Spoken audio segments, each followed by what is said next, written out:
શ્રી સ્વામિનારાયણ ભગવાનની જય, ગુણાતીતાનંદ સ્વામી મહારાજની જય, ભગતજી મહારાજની જય, શાસ્ત્રીજી મહારાજની જય, યોગીજી મહારાજની જય, પ્રમુખ સ્વામી મહારાજની, ગુરુહરિ મહંત સ્વામી મહારાજની જય જય જય.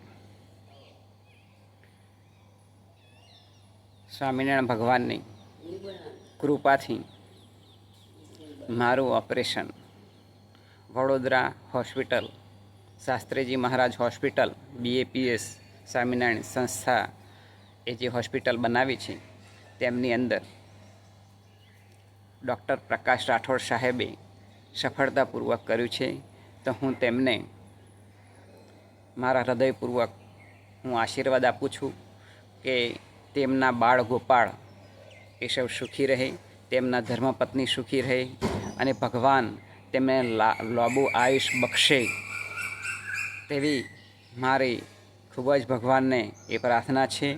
અને મારું ઓપરેશન 13/5/2024ના રોજ બપોરના સમયે 1 થી 2 વાગ્યા સુધી, એટલે કે 1 કલાક એ સફળતાપૂર્વક કર્યું છે.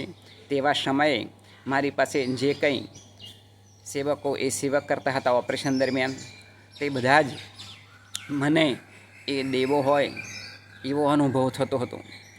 મને ઠંડી લાગતી હતી એટલે હું જાણું કે આ પવનદેવ એ મને એ ઠંડક આપી રહ્યા છે. જ્યારે મારી પાસે હીટર મૂકવામાં આવ્યું તો મને એવું લાગતું હતું મારી ઠંડીને કારણે તો કે આ અગ્નિદેવ એ મારી રક્ષણ કરવા માટે આવ્યા છે. આમ જે મારી આજુબાજુ જે કંઈ સેવકો ઓપરેશન દરમિયાન એ સેવા કરતા હતા તે મને દેવો જેવા લાગ્યા.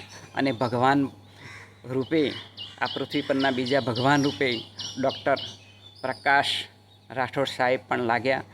એટલે કે તેમને ભગવાને જાણે બીજું સ્વરૂપ આપ્યું હોય તેવો મને ઓપરેશન દરમિયાન એ અનુભવ થયો છે. માટે ભગવાન તેમનું ખૂબ લાંબુ આયુષ્ય આપે અને મારા જેવા જીવાત્માઓનું ઘણું બધું એ સર્જન કરી અને નવું જીવન બક્ષે એવી ભગવાનને મારી સ્વામિનારાયણ ભગવાનને મારી તેમના ચરણમાં પ્રાર્થના છે. બોલીએ શ્રી સ્વામિનારાયણ ભગવાનની જય.